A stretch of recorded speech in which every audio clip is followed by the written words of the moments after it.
नमस्कार दोस्तों, मैं स्टेबर में आपका बहुत बहुत स्वागत है। आज हम कक्षा 10 के गणित विषय के प्रश्न पत्र 2018 के क्वेश्चन को सॉल्व करेंगे।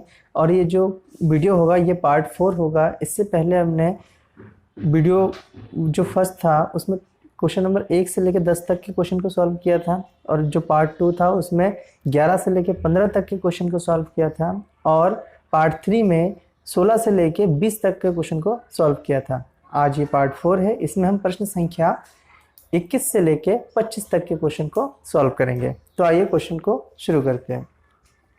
इसमें देखिए 21वां नंबर क्वेश्चन कह रहा है कि उस बिंदु के निर्देशांक ज्ञात कीजिए जो बिंदुओं 6,-9 और 4,6 को मिलाने वाले रेखाखंड को 3:4 में अंतः विभाजित करती है। ठीक है, देखिए क्वेश्चन को समझ लेते हैं। क्वेश्चन का डायग्राम बना लेते हैं कि किस प्रकार बनेगा। देखिए एक रेखाखंड है, यहाँ पे दो बिंदु है। यहाँ पे जो बिंदु है ये 6,-9 है, और यहाँ पे जो बिंदु है वो 4,6 है। इसको ए मानते हैं, इसको बी मानते हैं। अब कह रहे हैं कि यहाँ पे बीच में एक बिंदु है जो सी मान लिया, ये इस रेखाखंड को अंतः विभाजन करता है। अंतः का मतलब अंदर से विभाजित करता है। ठीक है, तो अंतः विभाजन में ये कितने 3:4 का विभाजन करता है, 3:4। तो इसको 3 मानते हैं और इसको 4 मानते हैं। यहाँ से यहाँ तक 4 और यहाँ से यहाँ तक 3, इस प्रकार के अनुपात में विभाजित करते हैं। और ये जो निर्देशांक है ये हमें ज्ञात करनी है। ठीक है, यही वाला निर्देशांक जो है ज्ञात करनी है। तो देखिए यहाँ पे क्या होता है, ये x1 होता है, ये y1 होता है, ये x2 होता है, ये y2 होता है। तो अंतः विभाजन कर रहा है यहाँ पे, तो यहाँ पे लिखेंगे विभाजन सूत्र से, विभाजन सूत्र से। ठीक है, आप लोग यहाँ पे लिख लीजिएगा x1 बराबर y1 बराबर जो भी दिया है, मैं डायरेक्ट यहाँ पे सिर्फ सॉल्यूशन बता रहा हूँ। तो देखिए अंतः विभाजन का फॉर्मूला x अक्ष के लिए जो होता है वो होता है m1 x2 plus m2 x1 बट्टे m1 प्लस m2। m1 की वैल्यू देखिए ये जो होता है m1 होता है और ये वाला m2 होता है। ठीक है, ये सब लिखना पड़ता है यहाँ पे ना, आप लोग लिख लीजिएगा। तो यहाँ पे m1 की वैल्यू 3 है और x2 की वैल्यू यहाँ पे 4 है, लेकिन मैंने लिख दिया ना, प्लस m2 की वैल्यू 4 है और x1 की वैल्यू 6 है, लिख दिया। m1 प्लस m2 है, m1 हमारे पास 3 है और m2 4 है। इसको सॉल्व कर लेते हैं। देखिए इसको सॉल्व करने के बाद 4 तिया 12, 4 छिंग 24 बट्टे 7 आ जाएगा। तो इसमें जिसको जोड़ेंगे, जोड़ने पर इसमें आ जाएगा हमारा 36 बट्टे 7। ठीक है, ये तो हमारा x का मान आ जाएगा 36 बट्टे 7। अभी हमें y का मान भी निकालना है, तो y के लिए भी फॉर्मूला क्या होता है, m1 y2 plus m2 y1 बट्टे m1 प्लस m2। अब फिर से मान रख देंगे इसमें से देख के कि m1 m2 क्या है, x1 x2 y1 y2 क्या है। m1 हमारे पास 3 है और y2 हमारे पास है 6, प्लस m2 हमारे पास है 4 और y1 माइनस का 9 और बट्टे 3 प्लस 4। ठीक है, m1 m2 की वैल्यू रख दिया। इसको सॉल्व करते हैं। 6 तिया 18, 4 निम 36, माइनस प्लस माइनस का 36 आ जाएगा और यहाँ पे बट्टे 7 आ जाएगा। तो देखिए इसको जब सॉल्व करेंगे तो माइनस का 18 बट्टे 7 आ जाएगा। तो y बराबर माइनस का 18 बट्टे 7। तो अतः निर्देशांक, देखिए जो निर्देशांक आया है वो आया है x की वैल्यू है 36 बट्टे 7 और y की वैल्यू माइनस 18 बट्टे 7। तो ये जो निर्देशांक है इसका मान ये आ जाएगा।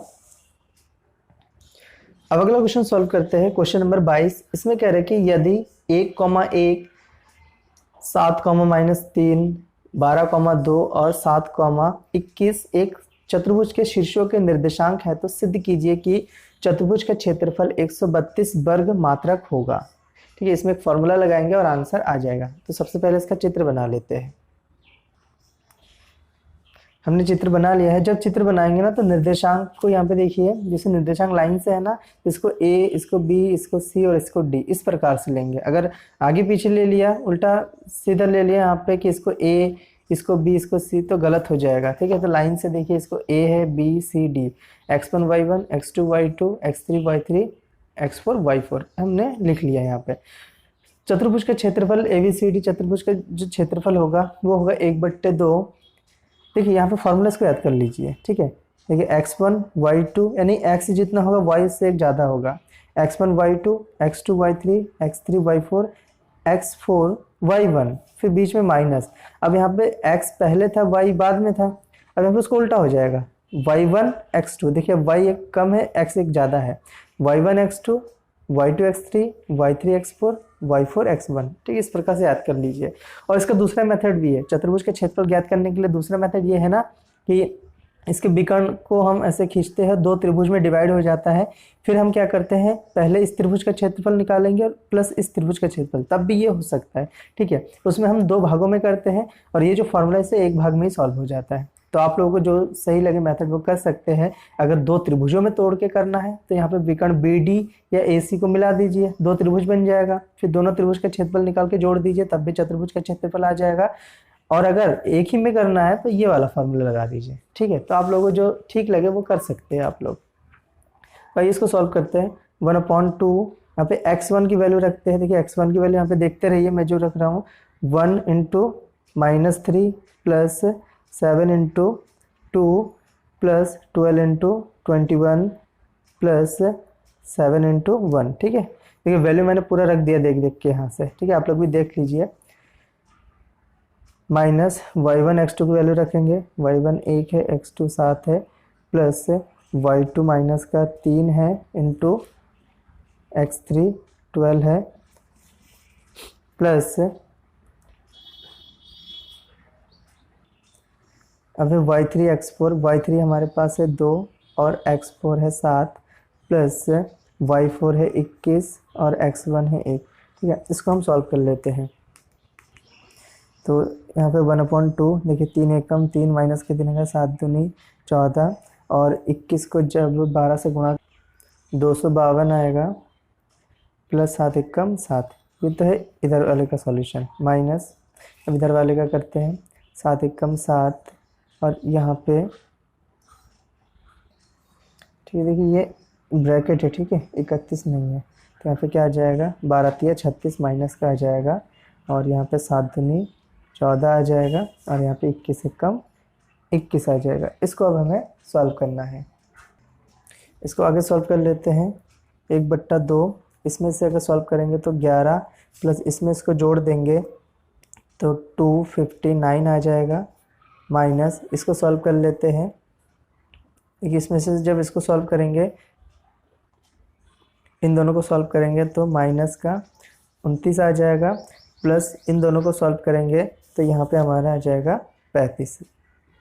इसको फिर इसको आगे सॉल्व कर लेते हैं, तो देखिए 1/2 आ जाएगा, यहाँ पे इसको सॉल्व करके 270 आ जाएगा, माइनस इसको जब सॉल्व करेंगे तो यहाँ पे 6 आ जाएगा, 1/2 इंटू इसको जब घटाएंगे तो 264 आ जाएगा। इसको हल करेंगे, 2 एकम 2, 2 × 6, 2 दूनी 4, तो कितना आ जाएगा 132 वर्ग मात्रक, ठीक है। यही हमें ज्ञात करना था, क्वेश्चन में भी यही कहा गया था कि हमें सिद्ध करना है कि इसका जो क्षेत्रफल होगा वो 132 वर्ग मात्रक होगा, इसके ये आंसर आ जाएगा। अगला क्वेश्चन सॉल्व करते हैं, क्वेश्चन नंबर 23। इसमें कह रहा है कि ABCD एक समलंब है जिसमें AB समानांतर DC है तथा इसके विकर्ण परस्पर बिंदु O पर प्रतिच्छेद करते, सिद्ध कीजिए AO/BO तथा CO/DO। ये हमें सिद्ध करना है। तो देखिए इसका जो चित्र है ये दे रखा है, ठीक है, इस चित्र के अनुसार ही हम सॉल्व करेंगे। ये है इसका चित्र, ठीक, इसको बना लेते हैं और इसको सॉल्व करते हैं फिर। तो देखिए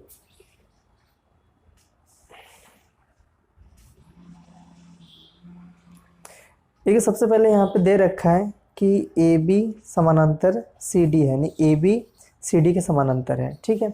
अब यहाँ पे हमें रचना करनी है, रचना ये करनी है कि ये जो रेखा AD है, यानी भुजा AD पर एक बिंदु, ये रचना में आ जाएगा, एक बिंदु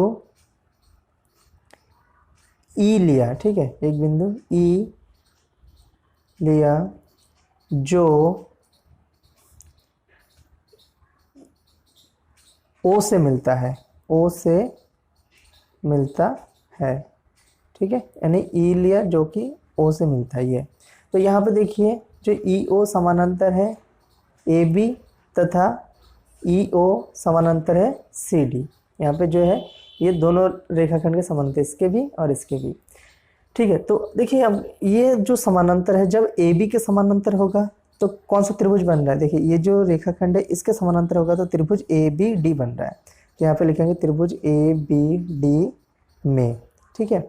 यहाँ पे क्या है, देखिए ई ओ समानांतर है ए बी, तो यहाँ पे समानांतर है तो थेल्स प्रमेय से हम लिख सकते हैं। थेल्स प्रमेय से, थेल्स प्रमेय क्या कहता है कि किसी त्रिभुज में जो तीसरी भुजा है उसके बीच मध्य बिंदु से अगर समानांतर होता है तो क्या होता है, ए ई बट्टे ई डी बराबर, देखिए ए ई बट्टे ई डी बराबर बी ओ बट्टे डी ओ, ये समीकरण 1 हो जाएगा। ठीक है। अब दूसरी कंडीशन क्या होती है, जो ई ओ सी डी के समानांतर हो, तो दूसरी कंडीशन में हम त्रिभुज क्या लेंगे, त्रिभुज ए डी सी, त्रिभुज ए डी सी में, देखिए त्रिभुज लेना कैसे है, पता कैसे लगाना है, बहुत ही सिंपल है। ई ओ जब इसके समानांतर लेंगे तो ये वाला त्रिभुज लिया जाएगा, और जब ई ओ इसके समानांतर लेंगे तो हम दूसरा वाला त्रिभुज लेंगे। ठीक है। तो इसमें देखिए क्या है, ई ओ समानांतर है सी डी, तो हम थेल्स प्रमेय से इसमें भी लिख सकते हैं कि थेल्स प्रमेय में ई बट्टे ई डी, ए ई बट्टे ई डी, देखिए इस त्रिभुज की बात हो रही है, इस त्रिभुज की। ठीक है। ए ई बट्टे ई डी बराबर ए ओ बट्टे सी ओ, समीकरण 2। देखिए समीकरण 1 और 2 की तुलना करेंगे, समीकरण 1 और 2 की तुलना, ये दोनों सेम है तो तुलना जब करेंगे तो ये आपस में क्या हो जाएगा, ये दोनों सेम हो जाएगा। तो हम लिख सकते हैं ए ओ बट्टे सी ओ बराबर बी ओ बट्टे डी ओ, यहाँ पे लिखेंगे समीकरण 1 व 2 से। ठीक है, बस ये आंसर आ जाएगा, बहुत ही सिंपल है ये क्वेश्चन। अब अगला क्वेश्चन सॉल्व करते हैं, क्वेश्चन नंबर 25। इसमें कह रहे हैं चित्र में छायांकित भाग का क्षेत्रफल ज्ञात कीजिए यदि केंद्र ओ वाले दोनों संकेंद्रीय वृत्तों की त्रिज्या क्रमशः 7 सेंटीमीटर। देखिए ये जो छोटा वाला वृत्त है इसकी त्रिज्या 7 सेंटीमीटर है, और जो बड़ा वाला वृत्त है यहाँ से यहाँ तक इसकी त्रिज्या 14 सेंटीमीटर है, और इसके जो केंद्र है वो 40 डिग्री है। ठीक है। संकेंद्रीय का मतलब दो वृत्त बनेंगे लेकिन उसका केंद्र समान होगा, सेम होगा, एक जैसा होगा। ठीक है। तो इसको सॉल्व करते हैं। देखिए बहुत इजी क्वेश्चन है। तो सबसे पहले यहाँ पे चित्र बना के इसको लिख लेते हैं कि यहाँ पे त्रिज्या क्या है। देखिए यहाँ से यहाँ तक R1 है, यहाँ से यहाँ तक R1 7 सेंटीमीटर है, तो यहाँ पे लिखते हैं R1 बराबर 7 सेंटीमीटर और R2 बराबर 14 सेंटीमीटर। ठीक है। कहाँ से कहाँ तक, यहाँ से यहाँ तक R2 है, और थीटा बराबर 40 डिग्री। तो हमें ये छायांकित भाग का क्षेत्रफल निकालना है। तो हम क्या करते हैं, इस बड़े त्रिज्याखंड में से इस छोटे त्रिज्याखंड को माइनस कर देंगे, आंसर आ जाएगा। तो यहाँ पे लिखेंगे छायांकित भाग का क्षेत्रफल बराबर बड़े त्रिज्याखंड का क्षेत्रफल, बड़े त्रिज्याखंड का क्षेत्रफल माइनस छोटे त्रिज्याखंड का क्षेत्रफल। ठीक है। ये कर देंगे तो यहाँ पे आंसर तुरंत आ जाएगा। बड़े त्रिज्याखंड का क्षेत्रफल को हम लिख सकते हैं थीटा बट्टे 360 पाई R2 लिखेंगे यहाँ पे ना, क्योंकि देखिए बड़े त्रिज्याखंड का जो त्रिज्या है वो R2 के रूप में हमने माना है।